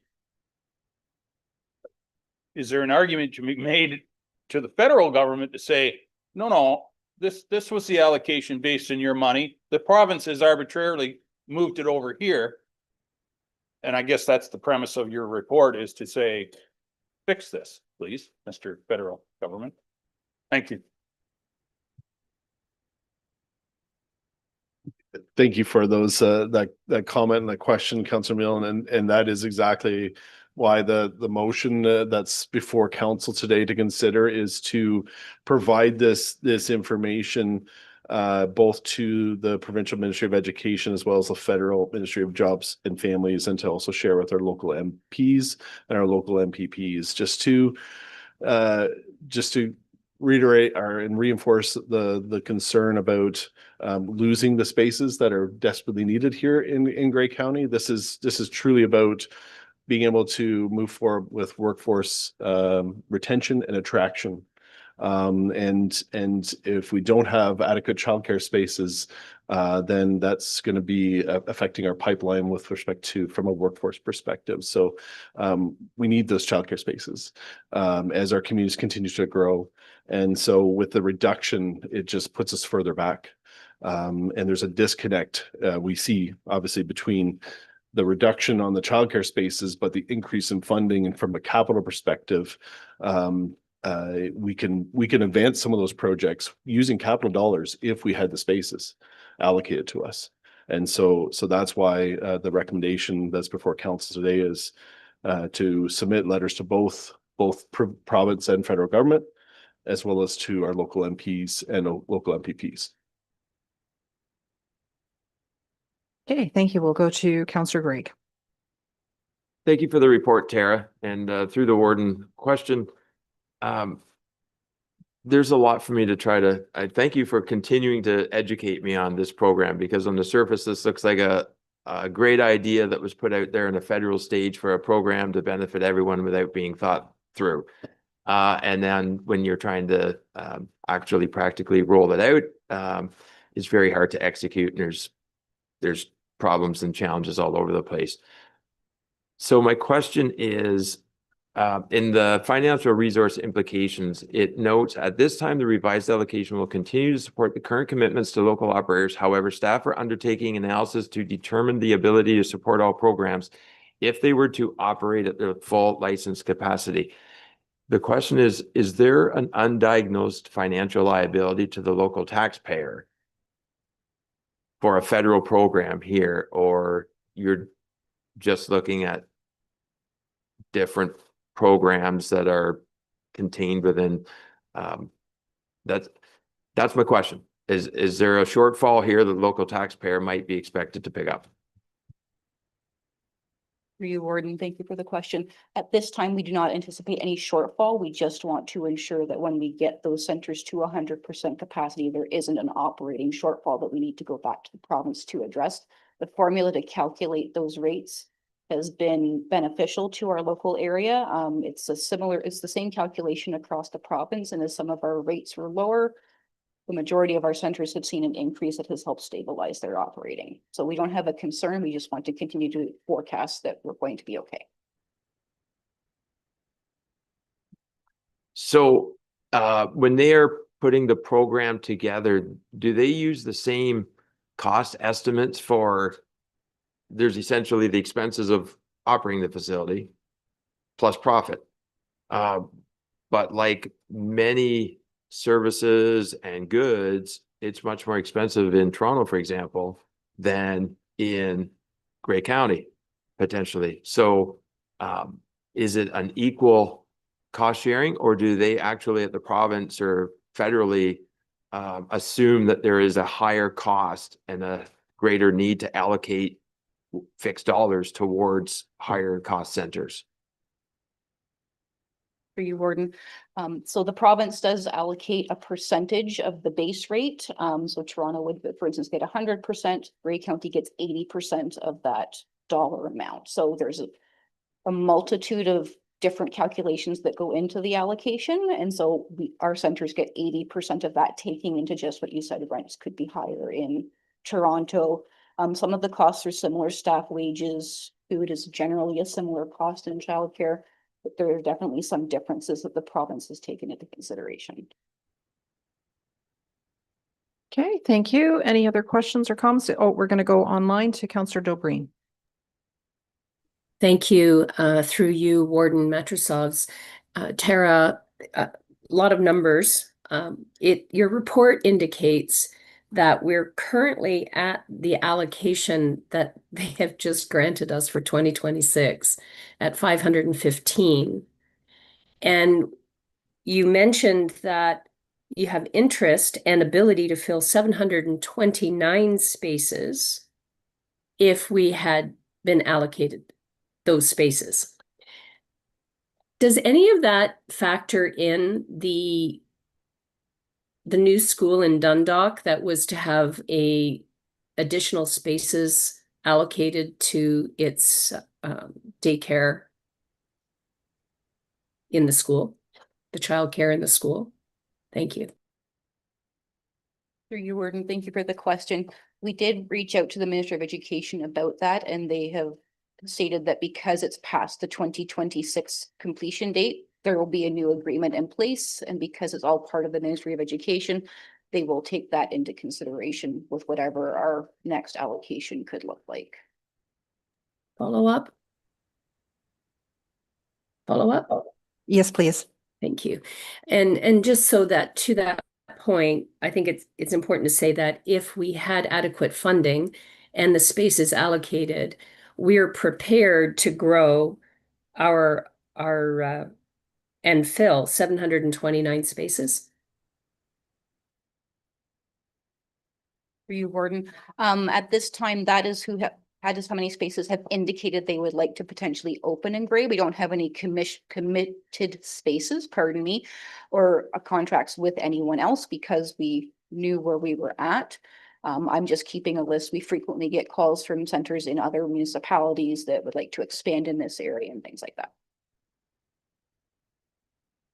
Okay, thank you. And with that, I'll just look around the room one more time. I don't see any further hands up. So thank you for walking us through the complexities of that. And with that, I will call the question. All those in favor? And that motion is carried. Thank you.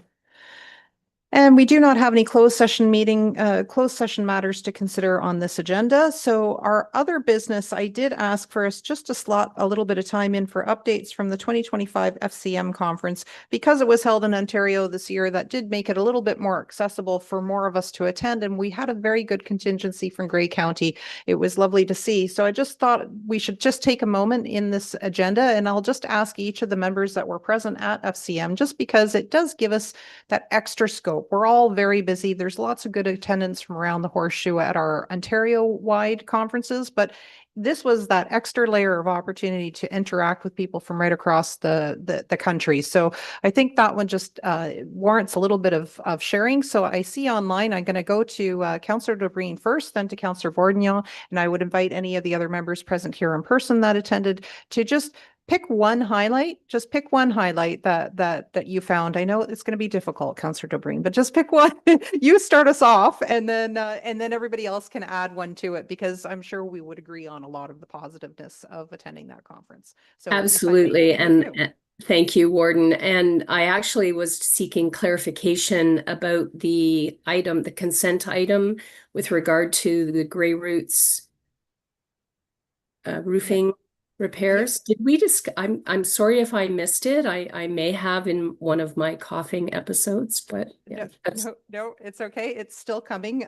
We wanted to put it at the end of the agenda, so don't worry about that. All right, go ahead with the FCM part. Well, I have to say that it was a whirlwind of meetings and workshops, but it probably the highlight is the greatest opportunity to meet with our fellows from across Canada and learn from and have those conversations over a meal, coffee, and just having chats about the same issues we're all facing and some innovative solutions that others are coming up with. So Grey County is watched very closely for being a little bit forward and taking innovative steps. So congratulations to our county as a whole. Okay, thank you. And we'll go to Councillor Bourdignon. Thank you, Madam Warden, and through you. A great conference with Councillor Dobreen and many others. We did a lot of workshops. I'll give you two quick takeaways. One, practical. We found a company out of Burlington that does rollouts for ice rinks that go on top of all these pickleball courts and tennis courts that everybody's building. They're very low cost that our own arena staff can do for a low capital cost, give you 7-8 years longevity. So that was great. I've shared that with our community services director at TBM. But for overall, one message I found consistent throughout Canada is dealing with misinformation and how to deal with that. And we attended a couple seminars on that, on how to get the right message across from a local and an upper tier government in response to misinformation and getting the right information to the right residents.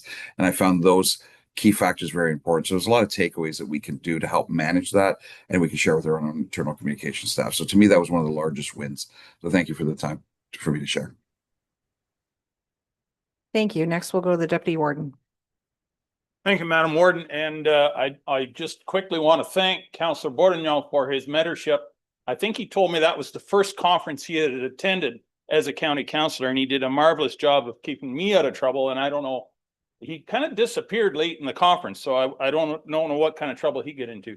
The one, the one thing that I did take away was, and it was on the screen, and I forget what session and I forget what speaker, but it said, people will not care what you know until they know that you care.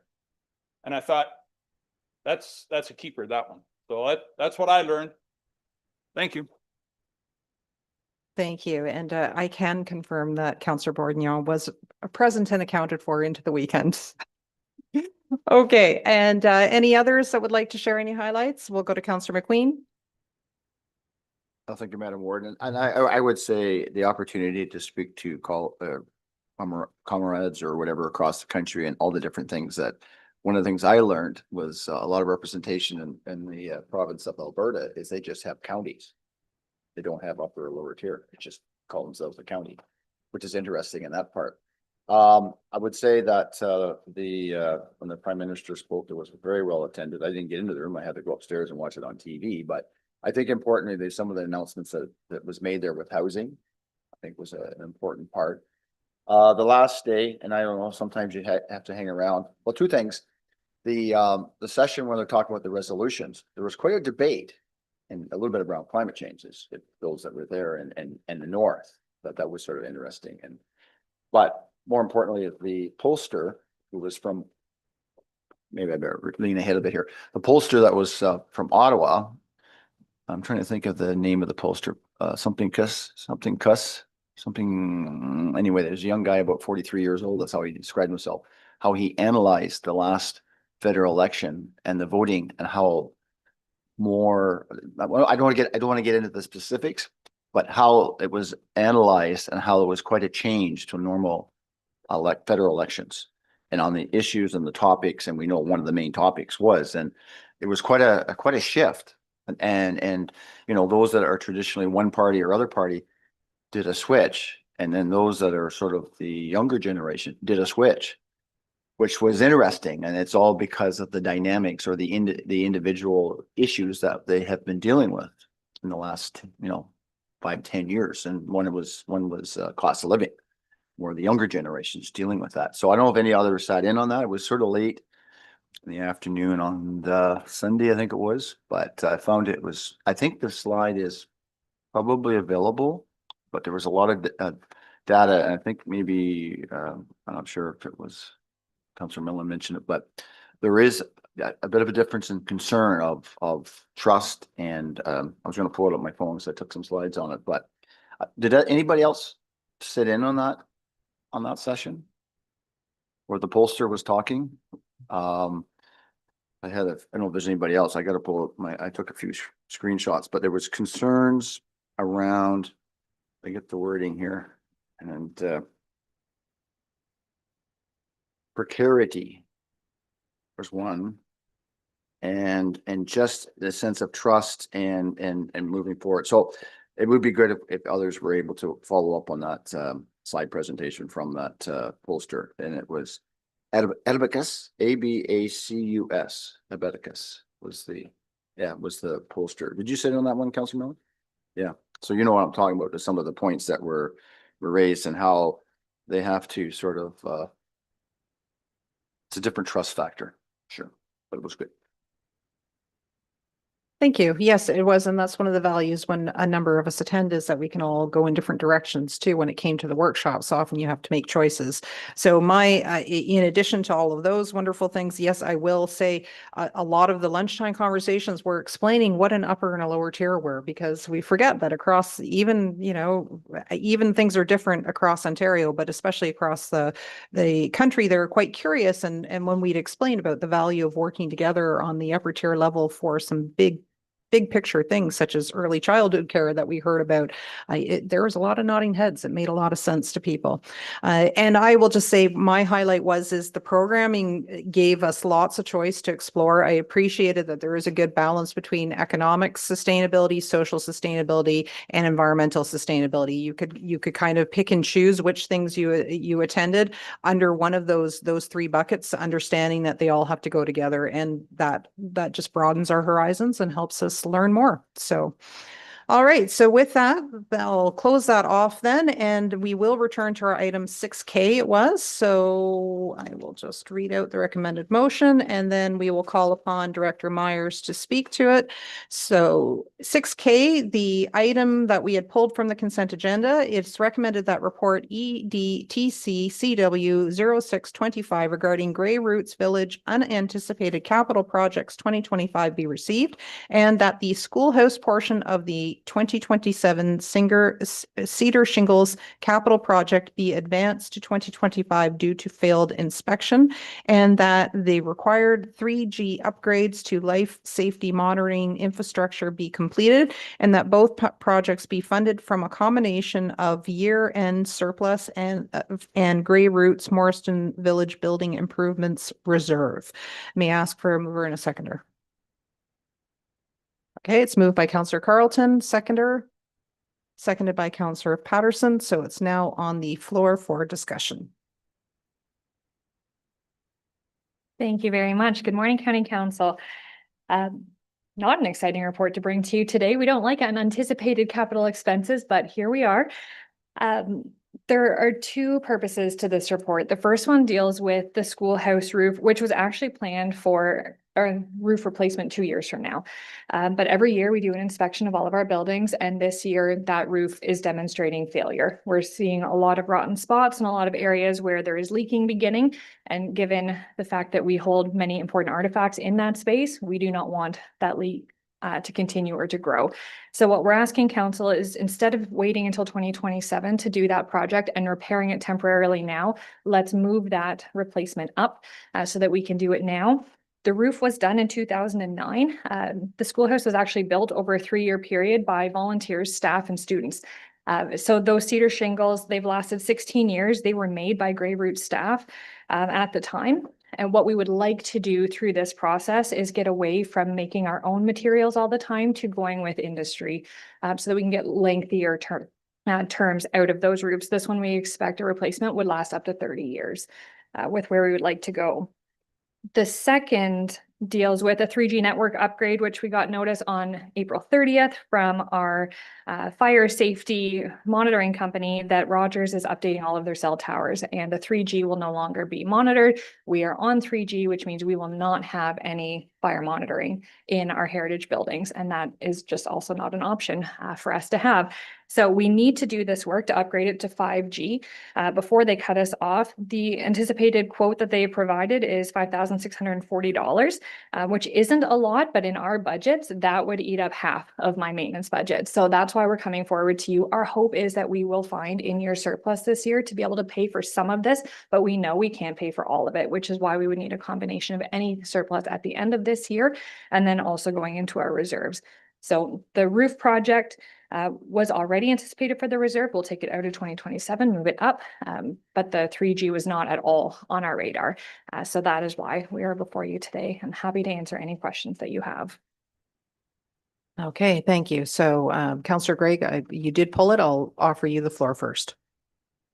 Thank you. And the directors answered a couple of the questions that were not contained in the report initially, and that was the life cycle of the roof and our expectancy of the forthcoming life cycle, as well as the reports stated be funded through a combination of year-end surplus. But I think the director has indicated that if there's a requirement, it's intended from a future surplus and also the reserve not drawing from the 2024 year-end surplus that the county had seen. So those are my two primary questions to be asked. So thanks.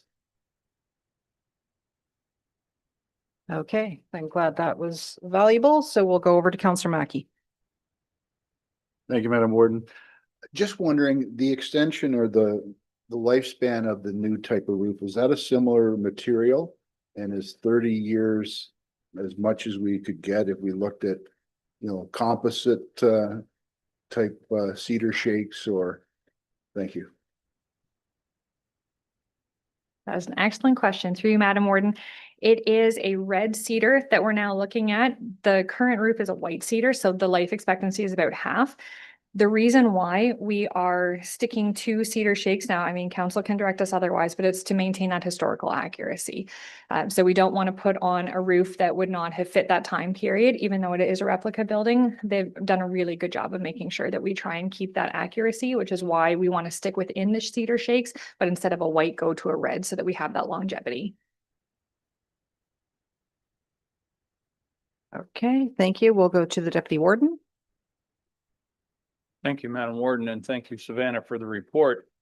And I'm fully supportive of the 3G fire suppression or the fire monitoring system. At first blush, you'd think the cedar shakes and the monitoring panels are not related, but in fact, I would suggest that they are, in the sense that the shakes or the building is a historical representation, but a true historical building would not have a fire monitoring system in it. I'm thinking that if it was up to me to put a new roof on that building, it'd be steel sheets. It'd be a lot cheaper and it'd last a lot more than 50 or 30 years. It would probably last 100 years. And in fact, I think you would see a lot of those early schoolhouses, when it came time to replace the roof, they put sheet steel on it. It was cheap, it was easy to put on, and it lasted a long time. I know the purpose of the report is not to get into the minutia of what kind of roofing we're going to put on, but red cedar shakes are going to cost a fortune to put on there. And I'm just a little hesitant, but anyway, I'll wait until I see the report. I presume a report will come forward if the cost is XYZ, or are we assuming here that we're going to approve proceeding regardless of the cost? Please. Through you, Madam Warden, that is a really good question too. And it's a conversation that we've had. So, I mean, we can absolutely go back as staff and talk about the type of roof. The initial quote that we received for Cedar Shake was $60,000. Which is really high, and part of why we want to go out for an RFQ process to see, is this a real cost? Because this is a 2027 project, we have been saving for these. So right now there's $185,000 planned for 2027 to do these roofs. If there is a better way that we can do it, we are all for it. So we want to work with purchasing to understand exactly what that looks like. So if we want to maintain the historical accuracy of it at the time, cedar's the way we need to go. But I also like your point about those replacements. So let me take that back to staff and have a conversation. Okay, thank you. And we'll go to Councillor Eccles.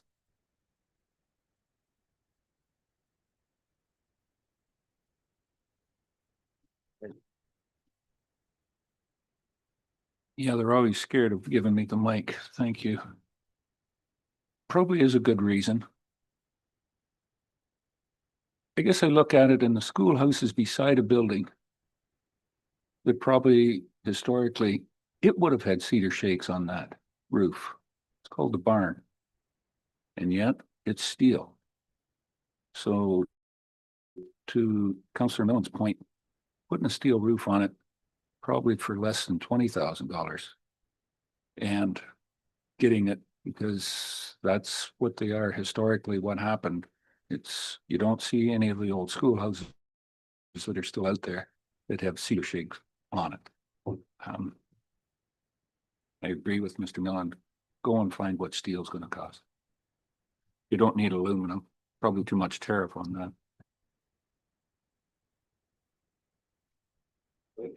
Okay, thank you. And is that a hand up? We'll go to Councillor McQueen. Yeah, I just thank you, Madam Warden, and I would agree. I know there are some barns that never got cedar shingles. They went right to steel. And my dad's barn is 1904. There's probably some options there, and probably the traditional would be that, you know, the traditional galvanized, but might be a little bit out there. But there's probably colored steel, or you can get a pattern type steel that's also probably an option. But I would agree that steel is going to last you a lot long, and you have to strap it and all that kind of stuff. But definitely, I think when you go out, you should look at all options, right? Okay, and we're just consulting in terms of process, just because the resolution itself does name cedar shingles. So we'll get back to you on process. I just want to make sure everyone's had a chance to speak. So I think I saw a hand go up over here. Yep, it's Councillor Greg. And my question is perhaps what you're working on, but right now our purchasing bylaw would not bring this back to council because of the thresholds, unless it's what, 20% or 50% over, or that there'll be a variance in there that I think might trigger it, but otherwise this would not return back to council unless there's an amendment to the motion. Okay, thank you. Yes, we can explore deferral. We can table this conversation as well and bring it back later when we have further information. First of all, I want to make sure everyone's had a chance to speak. Okay, we'll go to Councillor Carlton. Just a question then, because we're dealing with two different pieces here, could we separate those out so they can get moving on the one part of it? Okay, so yes, we can also split the motion because those two are two independent decisions. So that will be something that will help us move forward on some of it. I just want to make sure. Any other questions? Okay, I will just add to the consideration that we've shared in discussion as well, that the Craigleith Heritage Depot went through decision-making in terms of what kind of integrity, and the decision was to keep the turret in the authentic state of the roof, but then to do something compatible for the rest of it. And so I think there might be other examples across the county too that could be explored in terms of how do you deal with that dilemma and make use of the materials. And I guess aluminum roofs, or not aluminum, but metal roofs out there that look like they're the vintage galvanized steel. I wonder if there's a finish out there that helps with that. Okay, we'll go to Councillor Hutchinson. Thank you, Madam Warden.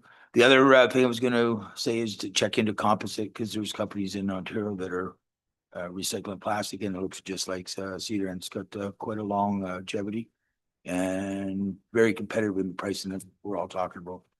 I can give you a lead on it for lead. Thanks. Okay, thank you. All right, we'll go to alternate Councillor Allwood. Thank you, Warden, through you to Savannah. You mentioned the budget amount in the 2027 10-year capital plan, and I think I heard you say roofs.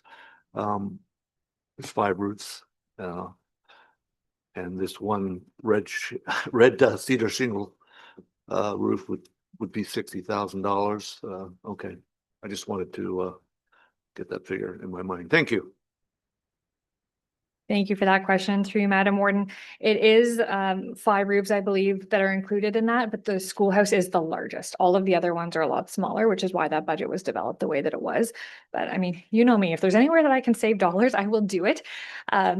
We did a metal roof on the general store when we did it, because it was in keeping with historic looks. It was not cheap, I can tell you that. I don't know what the exact number was, but we are happy to go back and look at this. But if I can ask, if we are going to do that, to split those recommendations, only because our fire monitoring could happen as early as next month. So if we could move forward with that, that would be really appreciated. Okay. Did you want to speak? Yeah. So further to what Director Myers has indicated, so recommending that the motion be split so that the 3G upgrades can proceed. And then whether or not it's deferring that other portion, and then staff bringing back a report once we've been able to explore some further options with respect to what we could do with respect to the roof, if that makes sense. I just, from a timing perspective, just because we're dealing with some failed roofing sections, I just want to make sure we're okay from a timing perspective on that. And through you, Madam Warden, I think our goal is to have this done before the snow flies again, because we're not convinced that it's going to take another winter. So we do have some time right now to go back and do some of that further work. We were just looking at the project we already had to bring forward, but happy to go back. Okay, thank you. Oh, we'll go to Councillor Dobreen before I'm going to go. So just on the content, because we have the process lined up and ready. So we'll go to Councillor Dobreen. Thank you, through you, Warden. Would it solve the issue? I don't see where it says that we proceed with the replacement. We're actually moving funding forward that has been earmarked for 2027. That if we were to add a clause and that options to replace the roof be explored and brought back to council, then you could move on with the rest. Is that a consideration? Councillor Doreen, we have something lined up that's very similar that will introduce options. We're just going to take it in a few separate motions. So, so we'll move forward with that. There will be reference to options. Thank you. Okay, so any further comments about the content of the report? Okay, let's move into several different motions we're going to need to entertain. The first one is I would like to put out, look for a mover and a seconder that the motion be divided to separate the life monitoring item and roofing item into two separate motions. So that moved by Councillor Carleton and seconded by Councillor McKay. It's on the floor for any discussion about splitting. All those in favor? Okay, so we have now separated those two. And if you'll just bear with me, we're going to deal with the roofing part first, and then we'll go back to the life monitoring. So the next portion is, let me see. So we do have it recommended. It's already been moved and seconded. The items are still there, but what we can do is we can add on that the motion be deferred pending further information on options for roofing material. That will make sure that we have the breadth caps encapsulated into the information we're looking for based on today's discussion. So that for that, I will need a mover and a seconder that we move that last bit. Moved by the Deputy Warden and seconded by Councillor Hutchinson.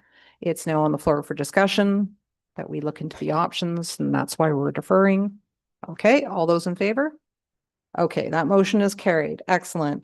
And now that allows us then to return back to what was moved and seconded with regards to the upgrades. So then, Madam Clerk, all we need to do is call the question on that one, right? Okay, so on the 3G, is there any further upgrades from 3G?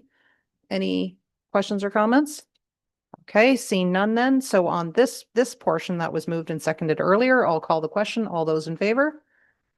And that motion is carried. Okay, so there you go. Progress right now, and then good information will come forward to us. Thank you very much, Director Myers. I appreciate you being able to walk us through that and all of the thoughtful input that has come forward from the committee, the whole members. Okay, so that was the only item that was closed, that was pulled out of the consent agenda. And as I mentioned, there were no closed session matters. We've already done our other business. So at this point in time, item number 10, I will put out a call. Are there any notices of motion? Any notices of motion to serve? Okay, not seeing any hands go up. In that case, then I will entertain a motion to adjourn, and we will be adjourning at 12:13 p.m. So I have it moved by Councillor McQueen and seconded by Councillor Carleton. And any discussion? All those in favor? Okay, and that carries. Thank you very much, everyone.